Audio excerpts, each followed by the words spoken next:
Alright, here's the next video in the 501 440 swap. Let's see.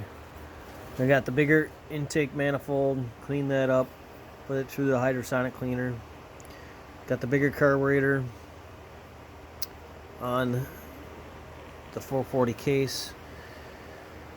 Let's see, got all the wiring. I brought over the wiring harness from the 501. Finished that drilling and tapping. I got the longer bolt from the 501 wire harness. Now all connects properly into the 279 mower. Swapped over that. Maybe I told you that. Let's see what else. So along with the carburetor, you gotta keep the linkage from the 501.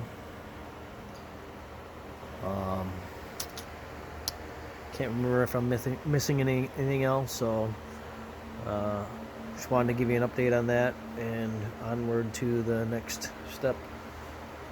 So stay tuned.